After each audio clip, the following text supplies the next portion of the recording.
যারা সব রকম কষ্ট মেনে নিতে শিখে গেছে তারা ভালো থাকার মানে বুঝে গেছে। যারা ভালো আছে তারা সব রকম পরিস্থিতিতেই নিজেকে মানিয়ে নিতে জানে। চোর মূর্খ হলে অল্প কিছু মানুষের সম্পদ নষ্ট করে, আর চোর যদি শিক্ষিত হয় তাহলে পুরো জাতিরই সম্পদকে নষ্ট করে দেয়। যখন ভালোবাসা থাকে তখন হয়তো যোগ্যতা থাকে না, যোগ্যতার অভাবে অনেক ভালোবাসা হারিয়ে যায়। আবার যখন যোগ্যতা হয় তখন হয়তো ভালোবাসার মতো মন থাকে না, কারণ মনটা কষ্ট পেতে পেতে একসময় নষ্ট হয়ে যায়। প্রয়োজনের থেকে বেশি চেয়ে এবং নিজের যা আছে তার থেকে বেশি লোককে দেখাতে গিয়ে মানুষ ঋণে ডুবে যায়। লোকের চোখে খারাপ হতে গেলে খারাপ কাজ করার দরকার নেই। উচিত কথা বললেই তুমি মানুষের চোখে খারাপ হয়ে যাবে। কখনো কারোর মনে কষ্ট দেবেন না, কারণ ক্ষমা চাওয়ার পরেও তার মনে কষ্ট থেকেই যায়। যেমন দেওয়ালে থাকা পেরেক বের করার পরেও চিহ্ন থেকেই যায়। রাগকে মনে জায়গা দিলে সম্পর্ক নষ্ট হয়। অভিমানকে মনে পুষে রাখলে দূরত্বের সৃষ্টি হয়। কিন্তু সব ভুলে ক্ষমা করে দিলে প্রতিটি সম্পর্ক স্থায়ী হয়। আপনি যখন আপনার জীবনে খারাপ সময় পার করবেন তখন আপনার জীবনে ভালো একটা ঘটনা ঘটে। আপনি শেষ পর্যন্ত সেই সব মানুষগুলোকে চিনতে পারেন যারা আপনাকে বলতো যে সে আপনাকে অনেক গুরুত্ব দেয়। তুমি যাকে যত্ন করবে সেই তোমাকে অবহেলা করবে, তুমি যাকে অবহেলা করবে সেই তোমাকে যত্ন করবে। দুটো জিনিসের প্রতি মানুষের সারা জীবন একটা আক্ষেপ থেকেই যায়, হারিয়ে যাওয়া মানুষ আর ফেলে আসা সময়। যদি ক্ষণিকের সুখ চাও তাহলে গান শুনে নাও, যদি একদিনের সুখ চাও তাহলে পিকনিকে চলে যাও, যদি এক সপ্তাহের সুখ চাও তাহলে ভ্রমণে বেরিয়ে পড়ো। ভুলেও কোনো আত্মীয়ের বাড়ি ঘন ঘন যাবেন না। আপনি যে সহজ নন সেটা মাথায় রাখুন। লোক আপনাকে সম্মান করতে বাধ্য হবে। স্বার্থের পৃথিবীর ভালো খারাপ বলে কিছু হয় না। তুমি যার মন রাখতে পারবে তার কাছে তুমি ভালো, আর যার মন রাখতে পারবে না তার কাছে তুমি খারাপ। কাউকে পাওয়ার আশা করার আগে নিজেকে প্রতিষ্ঠিত হওয়া উচিত, কারণ প্রতিষ্ঠিত হলে তুমি নয় সেই তোমাকে পাওয়ার আশা করবে। অহংকার খুব ছোট একটা শব্দ, কিন্তু শব্দটির মধ্যে লুকিয়ে রয়েছে মানুষের পতনের সিঁড়ি। উচিত কথা বললে কেউ যদি রেগে যায় তাহলে তাকে ঠান্ডা মাথায় বোঝান, এবং সে যদি বুঝেও না বুঝে তাহলে তার মতো করে তাকে থাকতে দিন। সময় তাকে সব কিছু বুঝিয়ে দেবে। এই চারটি কথা মন দিয়ে মেনে চললে জীবনে কখনোই পিছিয়ে পড়বেন না। নাম্বার 1, কখনোই মানুষেরটা দেখে উৎসাহিত হয়ে কোনো পদক্ষেপ নেবেন না, কারণ সেটা সীমিত সময়ের জন্যই হয়ে থাকে। যখন আপনার উৎসাহ কমে যাবে তখন আপনি সেই কাজটি করা ছেড়ে দেবেন।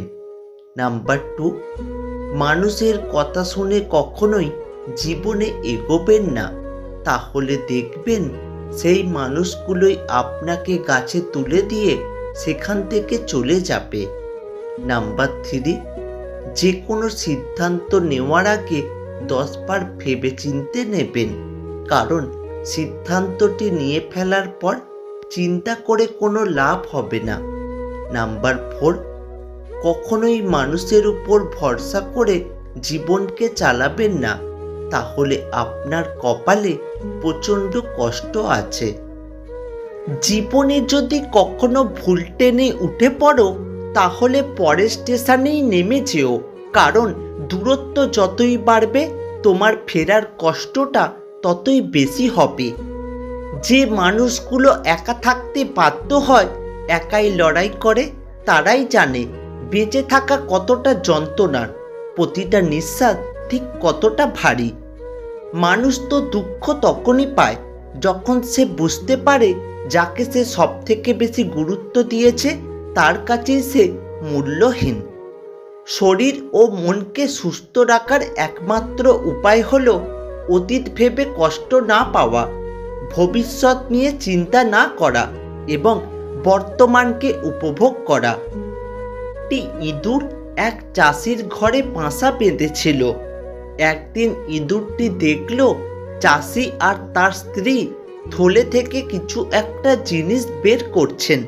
ইঁদুর ভাবল থলের ভিতর নিশ্চয়ই কোনো খাবার আছে, তাই সে গুটি গুটি পায়ে এগোলো। এগিয়ে দেখল সেটা খাওয়ার কিছু নয়, সেটা ছিল একটা ইঁদুর ধরার ফাঁদ। ফাঁদ থেকে ইঁদুর পেঁচাতে থাকলো। ইঁদুরটি বাড়ির পিছনের খোপে থাকা পায়রাকে গিয়ে বলল, জানো, আজ বাড়ির মালিক একটা ইঁদুর ধরার ফাঁদ এনেছে। এটা শুনে পায়রা হাসতে থাকলো আর বলল, তাতে আমার কি? আমি কি ওই ফাঁদে পড়তে যাব নাকি? নিরাশ হয়ে ইঁদুরটি মুরগিকে গিয়ে একই কথা বলল। মুরগি ইঁদুরকে হেয় করে বলল, যা ভাই, এটা আমার কোনো সমস্যা নয়। তারপর ইঁদুরটি হাঁপাতে হাঁপাতে মাঠে গিয়ে ছাগলকে শোনালো।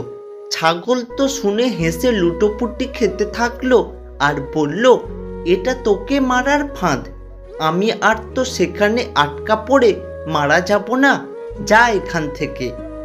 কেউ তার কথার গুরুত্ব দিল না, তার সহযোগিতায় কেউ এগিয়ে এলো না। দিন শেষে রাত্রে ফটাস করে একটি শব্দ হলো। ফাঁদে একটি বিষাক্ত সাপ আটকে গিয়েছিল। অন্ধকারে চাষি স্ত্রী সাপের লেজকে ইঁদুর ভেবে বের করলো আর সাপটি তাকে ছোবল মারল।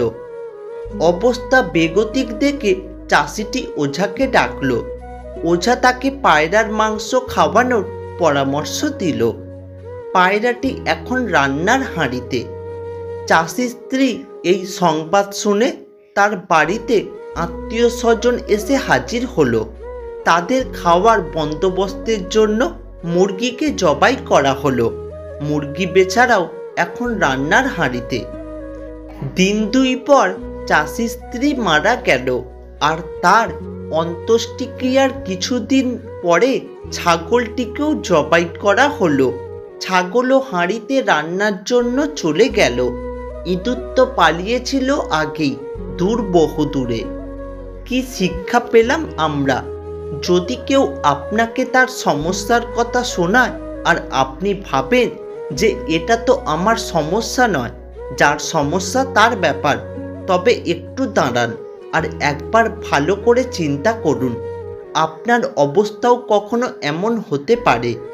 মানুষ মাত্রই সমাজবদ্ধ জীব, সমাজের একটা অংশ, একটি ধাপ বা পর্যায়। একজন নাগরিক যদি বিপদে থাকেন তবে পুরো দেশ বিপদে পড়তে পারে। মনে রাখবেন, মানুষ মানুষের জন্য আর মানবতা সবার জন্য।